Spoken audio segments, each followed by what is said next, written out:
Qui était Matthias dans la Bible?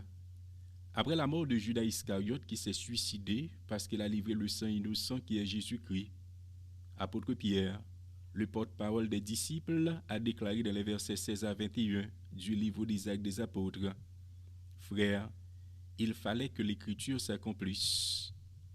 En effet, par la bouche de David, l'Esprit Saint avait d'avance parlé de Judas, qui en est venu à servir de guide aux gens qui ont arrêté Jésus. Ce Judas était l'un de nous et avait reçu sa part de notre ministère.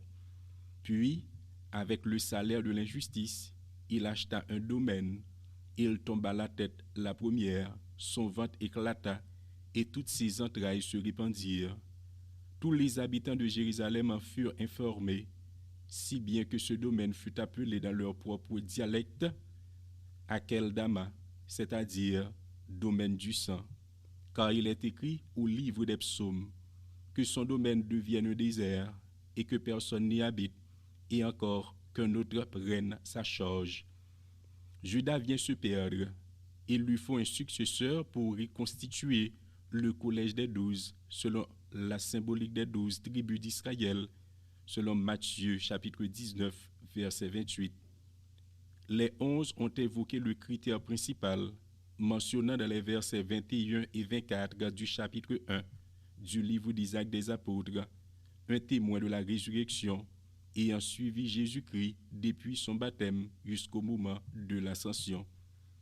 Il faut donc choisir un homme parmi ceux qui nous ont accompagnés tout le temps où le Seigneur Jésus a vécu avec nous, depuis le baptême de Jean jusqu'au jour où il a été enlevé du milieu de nous.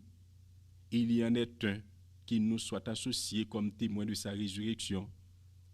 Ils en présentèrent deux, Joseph appelé Barsabas, surnommé Justus, et Matthias. Les disciples ont suivi le principe spirituel qui est la prière pour savoir la volonté du Seigneur, selon le verset 23.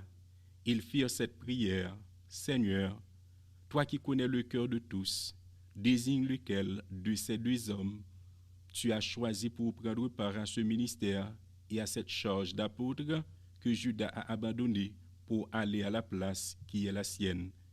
Puis ils tirèrent au sort et le dévolu tomba sur Matthias, qui fut associé aux 11 apôtres.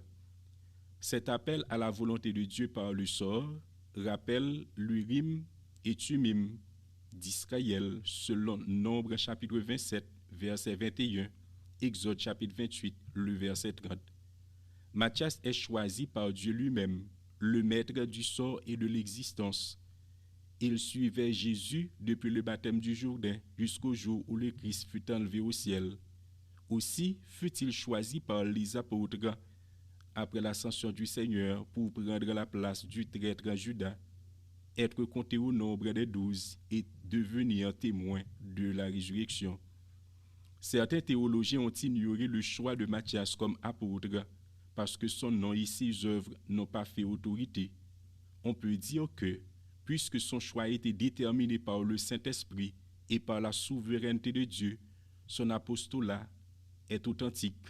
D'autant plus, il a répondu aux critères définis préalablement par les apôtres selon les versets 21 et verset 22. Après la Pentecôte, la tradition prétend qu'il fut missionnaire en Éthiopie, au centre de l'Asie, et qu'il serait mort lapidé ou crucifié par les indigènes.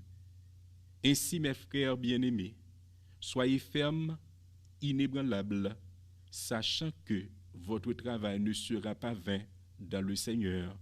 Que le Seigneur vous bénisse tous.